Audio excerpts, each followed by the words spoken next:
तो मूवी के स्टार्टिंग में हम एक लड़की के कैरेक्टर को देखते हैं जिसका नाम राया होता है और जिस जगह वो रहती है वो उसके पास की कुछ स्टोरी बता रही है कि कुछ साल पहले ये लैंड काफी प्यारा हुआ करता था। ऐसे लगता था जैसे कोई जन्नत का हिस्सा हो। यहाँ पर इंसान और ड्रैगन्स मिल के रहा करते थे। सब हंसी खुशी रहते थे, एक दूसरे की मदद करते थे, खाना साथ खाते थे, इवन खेलते भी साथ थे। ड्रैगन्स के और इंसानों के बच्चे एक दूसरे के दोस्त हुआ करते थे। लेकिन एक दिन अचानक हमारे लैंड को किसी की नजर लग गई और यहाँ पे इविल स्पिरिट्स आ गए। उन इविल ने हमारे लैंड पर अटैक करना शुरू कर दिया और वो जिसको भी टच करते थे वो पत्थर का बन जाता था। वो हमारे लैंड के पीस से खुश नहीं थे, वो सब कुछ डिस्ट्रॉय करते गए, इवन ग्रीनरी भी, और सब लोगों को पत्थर बनाते गए। लेकिन जब ये सब कुछ हो रहा था तो एक छोटा सा ड्रैगन जिसका नाम सीसू था वो इनसे बच गया और उसके कुछ भाई भी थे। इनके अलावा बाकी सारे ड्रैगन्स और इंसान पत्थर बन चुके थे। तो इन सब ने मिलकर एक प्लान किया कि हमारे पास जितने भी पावर्स हैं हम उसे एक जेम में यानी एक पत्थर में जमा कर देंगे। उसमें हमारा प्यार है,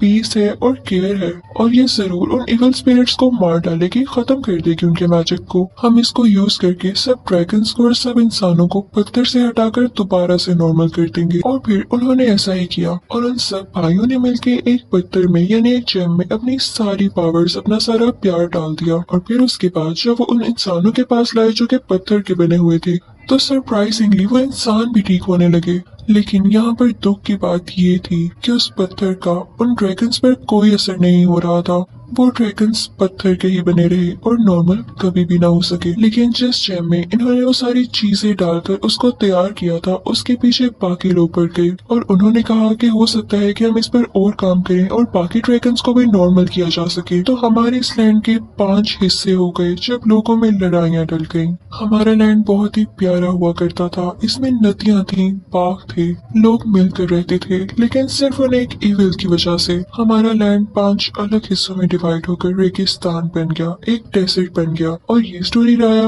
काफी सैड होकर सुना रही होती है कि उसके बाद से हमारे लैंड में सीसू के अलावा कोई भी ड्रैगन नहीं बचा। अब राया भी इसी लैंड की एक छोटी बच्ची थी, उसके पास एक हेजहॉग जैसा छोटा सा क्यूट सा पेट था। राया को एडवेंचर्स करने का काफी शौक था और वो हर जगह अपने पेट को भी अपने साथ लेकर जाती थी। एक दिन वो एक जगह से गुजर रही होती है जहाँ पर काफी ज्यादा ट्रैप्स लगे हुए थे। वो उनको पार करके जिस जगह पर पहुँचती है वो जगह काफी ऊंची होती है और वहाँ पर कुछ और नहीं बल्कि वही जेम पड़ा हुआ था जो कि सीसू और उसके साथियों ने वहाँ पर रखा था और उसके पीछे काफी ज्यादा लोग थे। वहाँ पर वो देखती है कि कोई आदमी उसकी हिफाजत कर रहा होता है, उसको गार्ड कर रहा होता है, और वो कोई और नहीं बल्कि राया के फादर ही थे जो कि वहाँ के चीफ भी थे और सब लोग उनकी काफी इज्जत करते थे। यानी राया वहाँ के चीफ की बेटी हुई और वो भी सारे लोगों से बहुत प्यार किया करती थी।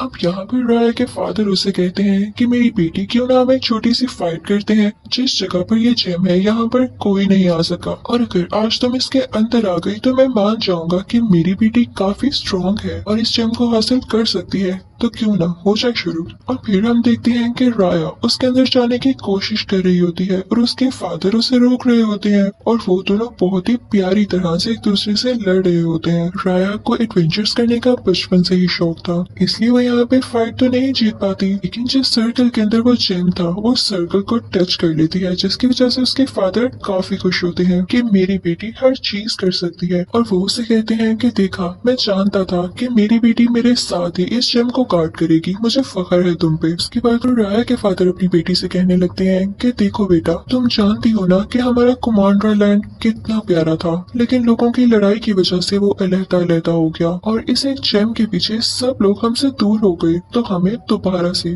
प्यार से उन सबको एक साथ करना है और अपना लैंड दोबारा से ठीक करना है। और इसके लिए तुम जानती हो मैंने आज क्या किया है? मैंने एक बहुत बड़ा डिनर रखा है जिसमें मैंने बाकी सारे लैंड के लोगों को भी बुलाया है और उम्मीद है कि सब लोग आपस में सुलह कर लें, तुम भी दुआ करना। अब हम देखते हैं कि डिनर स्टार्ट होता है और तरह तरह के खाने लगाए जाते हैं। वहाँ पर बाकी लैंड के भी लोग आते हैं। इसी तरह किसी दूसरे लैंड की चीफ की भी बेटी होती है जिसकी एज बिल्कुल राया जितनी ही होती है। उन दोनों की आपस में काफी अच्छी दोस्ती हो जाती है। वो दोनों मिलकर लैंड की बातें करने लगती हैं और फिर उसका मैप देखने लगती हैं। यहाँ पर हम पे ये रिवील होता है कि सीसू एक फीमेल होती है, यानी वो एक फीमेल ड्रैगन थी और वो काफी अरसे से किसी नदी के नीचे गहरी नींद सो रही थी। यानी जब सब ड्रैगन्स मारे गए तो उसने सोचा कि अब मेरा इंसानों में क्या काम है, और वो इनकी लड़ाइयों की वजह से इनसे दूर चली गई। तो ये दोनों प्लान करती हैं कि हम उसे ढूंढेंगे और उसे वापस लाएंगे क्योंकि वो बहुत अच्छी ड्रैगन थी। तो वो दूसरे चीफ की बेटी राया को एक पेंडेंट गिफ्ट करती है और उन दोनों में अब काफी अच्छी दोस्ती हो जाती है। राया दिल की बहुत अच्छी होती है तो वो समझती है कि वो लड़की काफी अच्छी है। वो अपने फादर की मना करने के बावजूद भी उसे बता देती है कि जेम कहाँ पर है, और अब वो दोनों उस जगह पर जाते हैं। लेकिन यहाँ पर आते ही वो लड़की चेंज हो जाती है और वो बेचारी राया को धक्का दे देती है क्योंकि उसका मकसद सिर्फ और सिर्फ वो जेम हासिल करना था। वो पूरी लड़की राया से कहती है कि बस तुम लोगों ने इस जेम का बहुत ख्याल रख लिया, अब ये हमारे ट्राइब के पास आएगा, जाहिर है हमारा भी इस जेम से कोई ना कोई लिंक है। और ये कहते ही वो पूरी लड़की आसमान की तरफ कोई ग्लोई चीज फेंकती है, यानी वो अपने लोगों को सिग्नल देके यहाँ पर बुला रही थी कि जेम यहाँ पर ही है। और ये इसका प्री प्लान था। देखते ही देखते उसके ट्राइब के सारे लोग वहाँ पर पहुँच जाते हैं और वो लोग वहाँ पर आकर जेम के लिए लड़ने लगते हैं। और जब वो एक दूसरे से जेम छीन रहे होते हैं तो वो जेम नीचे गिर जाता है और उसके 5 टुकड़े हो जाते हैं। जब राया के फादर वहाँ पर आते हैं तो ये देख के काफी सैड होते हैं। और सबसे बुरी बात ये थी कि उस जेम के टूट जाने की वजह से वो इविल स्पिरिट्स दोबारा से जिंदा हो चुकी थी और उन पर अटैक करने वाली थी। अगर वो लोग जल्द कुछ ना करते तो वो उनको दोबारा से पत्थर में बदल देते, और अब तो ये जेम भी टूट चुका था तो वो खुद को ठीक कैसे करते। तो राया के फादर जल्दी से जेम का एक टुकड़ा उठा के उन इविल के सामने करते हैं, जिसकी वजह से वो इविल उनसे दूर होने लगते हैं और कुछ टाइम के लिए वो अपनी बेटी को, अपने किंगडम को, खुद को प्रोटेक्ट कर लेते हैं। अब वहाँ पर बाकी ट्राइब के भी जो लोग आए होते हैं वो भी एक पीस उठा लेते हैं और खुद को प्रोटेक्ट करने के बाद वहाँ से भाग जाते हैं। उन्होंने जरा ख्याल नहीं किया कि राया के फादर ने किस तरह से उन लोगों को डिनर पर प्यार से इनवाइट किया था, लेकिन यहाँ पर तो वो लोग लड़ाई करने आए थे, उस जेम को लेने आए थे। जब राया के फादर उन इविल स्पिरिट से सबको बचा रहे थे तो उस दौरान वो काफी जख्मी हो गए थे। अब वो भी राया के साथ उन लोगों के पीछे भाग रहे होते हैं, लेकिन जख्मी होने की वजह से उनसे भागा ही नहीं जाता।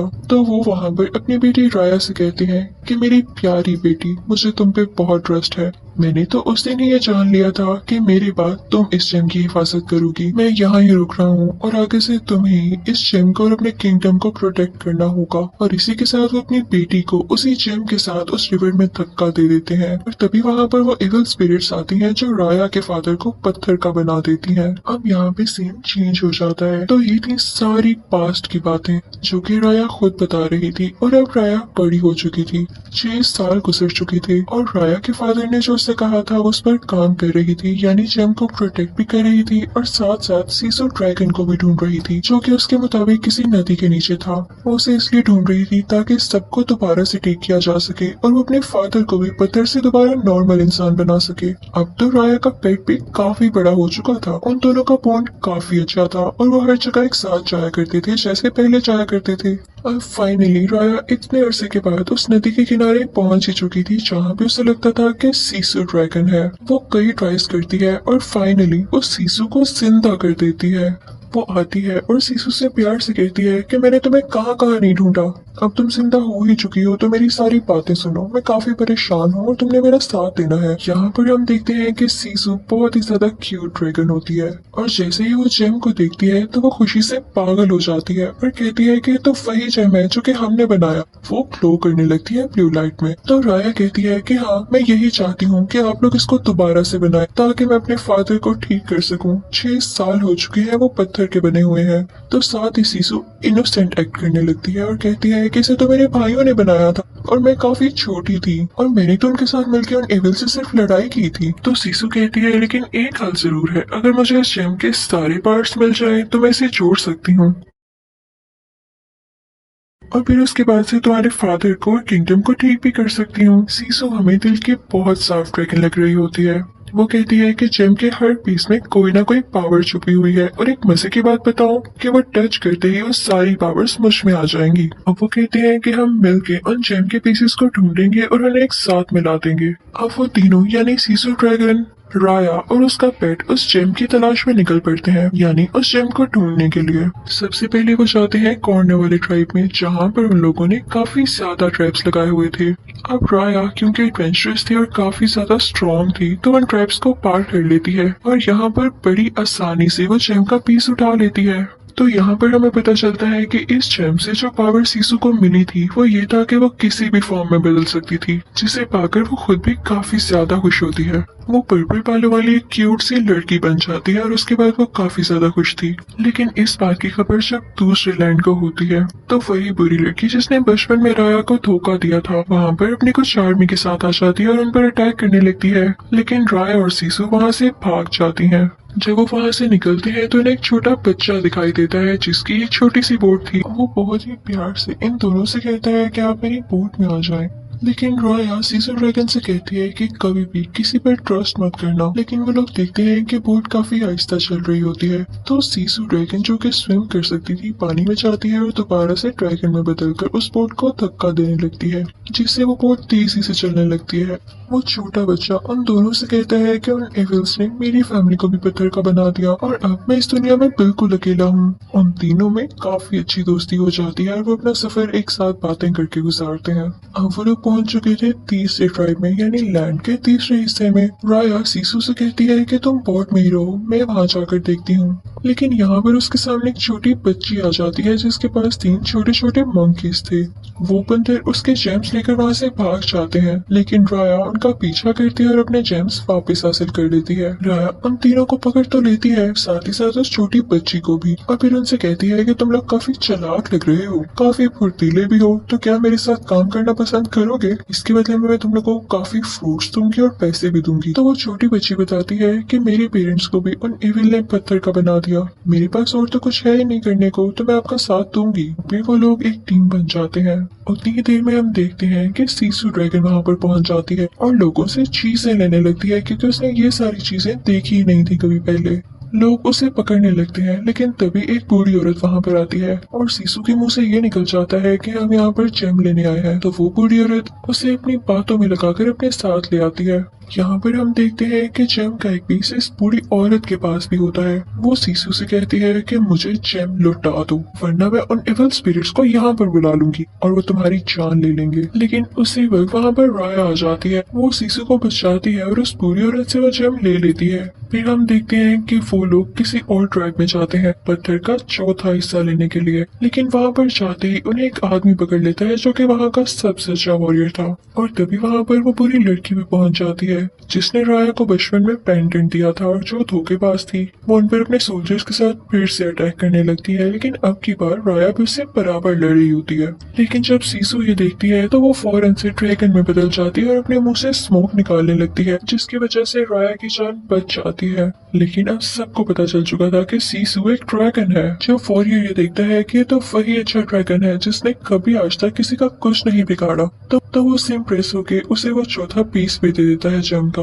और उससे कहता है कि मुझे तुम पे ट्रस्ट है कि तुम सब कुछ ठीक कर दोगी। और अब वो लोग वहाँ से निकल जाते हैं। सीसू के पास ये पावर भी आ चुकी थी कि वो अब बारिश कर सकती थी। और अब जो आखिरी ट्राइब बच गया था जहाँ से उन्होंने जेम का आखिरी टुकड़ा लेना था, वो किसी और का नहीं बल्कि उसी बदतमीज लड़की का था जिसने राया को धोखा दिया था। तो सीसू से आइडिया देती है कि देखो, ऐसे क्या पता हमें वो जेम का टुकड़ा ना मिल पाए, क्योंकि वो लड़की काफी तेज है, तो क्यों ना हम उसे सुलह कर लें, उससे मिलकर वो जेम का टुकड़ा ले लें, क्योंकि बाकी 4 टुकड़े तो हमारे पास ही हैं। हम उसे कहेंगे कि ये हमें लौटा दो और हम इसे मिलाकर अपने किंगडम को अच्छा बना लेंगे। लेकिन राया सीसू से कहती है हरगिज़ नहीं। सीसू राया से कहती है कि मैं तुम्हें कैसे समझाऊं कि दुनिया में अच्छे लोग भी होते हैं, तुम्हें ट्रस्ट करना होगा और क्या पता तुम्हारे ट्रस्ट करने की वजह से सब ठीक हो सके। तुम तो एक अच्छे इंसान की बेटी हो ना। फिर सीसू उसे अपने साथ उस जगह पर ले जाती है जहाँ पर सारे ड्रैगन्स पत्थर बन चुके थे। वो उसे अपने भाई भी दिखाती है और कहती है कि देखो, ये तीनों मेरे भाई थे, लेकिन पत्थर बनने से पहले इन लोगों ने मुझ पर ट्रस्ट किया और मुझे ये जेम दिया, और इसी के बाद ही तो मैं इस काबिल हुई कि मैंने उन एविल स्पिरिट्स को हरा दिया। और देखो, तुम्हारे फादर ने भी तो तुम पर ट्रस्ट करके तुम्हें ये जेम दिया था ना। सीसू की बातों का राया पे काफी असर होता है और वो मान जाती है उस लड़की से दोस्ती करने के लिए। फिर वो उस छोटी बच्ची को और उसके मंकीज को एक लेटर देती है और साथ वही पेंडेंट देती है जो उस लड़की ने उसे बचपन में दिया था। उस लेटर में सुलह की बात लिखी होती है, यानी कि दोस्ती कर लेते हैं हम। और जब वो लड़की ये लेटर पढ़ती है तो वो उससे उस जेम के साथ मिलने आती है, लेकिन वो ये डिसाइड ही नहीं कर पा रही होती कि क्या ये जेम का टुकड़ा मैं इसे दे दूं या नहीं। लेकिन वो लड़की वो जेम का टुकड़ा नीचे पड़े पत्थर पर रखती है और अपनी एरो गन उठाती है। उसे लग रहा होता है कि इनकी कोई साजिश हो सकती है और ये सीसू ड्रैगन उस पर अटैक कर सकता है, लेकिन सीसू उसके पास आता है उसे काम डाउन करने के लिए।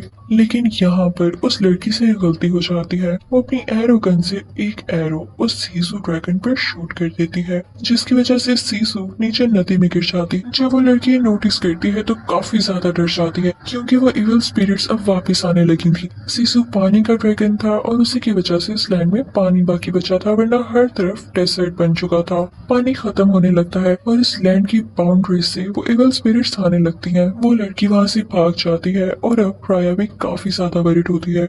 जब राया को ये फील होता है कि सीसू अब मर चुकी है और उसके पास और कोई नहीं रहा, तो वो गुस्से में उस लड़की से लड़ाई करने चाहती है। उन दोनों में काफी फाइटिंग होती है, दोनों एक दूसरे के साथ स्वॉर्ड से लड़ रहे होते हैं। दूसरी तरफ हम देखते हैं कि राया का पेट, वो छोटा बच्चा और वो वॉरियर जेम का एक पीस लिए हुए सबको प्रोटेक्ट कर रहे होते हैं। अंदर कैसल में राया की और उस लड़की की काफी लड़ाई हो रही होती है और राया उस लड़की को मारने ही वाली होती है कि उसकी नजर बाहर पड़ती है। वो देखती है कि पूरा शहर तबाह हो रहा है, हर तरफ इविल स्पिरिट्स ने अटैक कर दिया है। राया फौरन से बाहर जाती है अपने लोगों को पत्थर से बचाने के लिए, और अंदर हम देखते हैं कि उस लड़की की मदर को भी वो इविल स्पिरिट्स पत्थर का बना देती हैं। तो तब उसे एहसास होता है कि हम किंगडम एक ही थे, हमारा अगर कोई दुश्मन था तो वो एक ही, ये इविल स्पिरिट्स। उसे काफी दुख होता है कि काश मैं अगर पहले समझ जाती तो मेरी मदर भी पत्थर की न बनती। जब उस पे खुद ये बीतती है तो वो खुद भी राया का साथ देने लगती है और फिर बाहर जाकर उसी जेम के पीछे लोगों को प्रोटेक्ट करने लगती है। यहाँ पर राया को अचानक से याद आता है कि जब इन इविल स्पिरिट्स का हमला बढ़ गया था तो उन सारे ड्रैगन्स ने इस जेम में अपना अपना प्यार डाला, अपना ट्रस्ट डाला था, तो हमें ऐसा ही करना होगा। वो अपने सब साथियों से कहती है कि पत्थर का हर टुकड़ा यानी इस जेम का हर पीस दूसरे किंगडम कि इस लड़की को दे दो, लेकिन सारे कहते हैं कि नहीं, हम उस पर ट्रस्ट नहीं कर सकते। तो राया कहती है कि हमें करना होगा, और इसी के साथ वो अपने जेम का टुकड़ा उस लड़की को पकड़ा देती है और उससे कहती है कि सब टुकड़ों को मिला के तुम्हें इन एविल स्पिरिट्स को हराना होगा। उसके साथी नहीं मानते और वो टुकड़ा नहीं देते, और इसी दौरान बेचारी राया खुद पत्थर की बन जाती है। जब सब लोग ये देखते हैं कि राया ने अपनी जान की कुर्बानी देकर उन्हें बचाने की कोशिश की है, तो वो सब राया की बात मानकर उस लड़की पर ट्रस्ट करके उसे पत्थर पकड़ा देते हैं, यानी वो जेम पकड़ा देते हैं। वो लड़की जेम का हर हिस्सा जोड़ने लगती है, लेकिन इसी दौरान इविल स्पिरिट्स उन सबको पत्थर का बनाती रहती हैं। जैसे ही वो जेम कंप्लीट हो जाता है, उसके पांचों हिस्से आपस में जुड़ जाते हैं, तो उस लड़की को भी इविल स्पिरिट्स पत्थर का बना देती हैं, और फिर उसके जुड़ते ही कुछ ही देर बाद वो जेम चमकने लगता है। वो जेम काफी ज्यादा ब्राइट हो जाता है और उसमें से कोई एनर्जी निकलती है, और वो एनर्जी उन सब इविल स्पिरिट्स को मार देती है, और तभी वहाँ पर बारिश होने लगती है। इसकी पॉजिटिव एनर्जी की वजह से सारे पत्थर के लोग ठीक होने लगते हैं, और मजे की बात ये थी कि इसकी वजह से ड्रैगन्स भी जिंदा हो गए थे। बारिश होने की वजह से और ड्रैगन्स के वापस आने की वजह से नदियां भी भरने लगती हैं, रिवर में भी पानी आ जाता है, और सब ड्रैगन्स यहाँ डांस करने लगते हैं। फिर हम देखते हैं कि सारे ड्रैगन्स और इंसान आपस में मिलते हैं, और जिन जिन की फैमिलीज पत्थर की बन चुकी थी वो लोग भी अपनी फैमिली से एक हग करते हैं, और सारे काफी खुश हो जाते हैं। और फिर राया भी अपने फादर से मिलने जाती है। राया के फादर उसे इतना बड़ा देख के काफी खुश हो जाते हैं और उन्हें अपनी बेटी पर प्राउड होता है। और तभी वहाँ पर सीजो भी आ जाती है, जो कि उनसे कहती है कि चीफ, मेरे पास आपके लिए एक तोहफा है। उसके पीछे से बाकी ट्राइब के लोग भी वहाँ पर आ रहे होते हैं, जिन्हें चीफ और राया ने काफी इम्प्रेस किया था। वो उनसे सुलह करने आए थे, और यहाँ हम देखते हैं कि वो जेम भी एक साथ हो गया था, और ये सारे किंगडम के लोग भी। चीफ और राया और सीजू को हम कैसे भूल सकते हैं, वो लोग काफी खुश थे। यानी एक दूसरे पर ट्रस्ट करने से, एक दूसरे का ख्याल रखने से, प्यार करने से सब चीजों को ठीक किया जा सकता है, और अगर हम साथ हैं तभी एक पावर है। अलहदा हम कुछ भी नहीं। Thank you for watching. Good bye.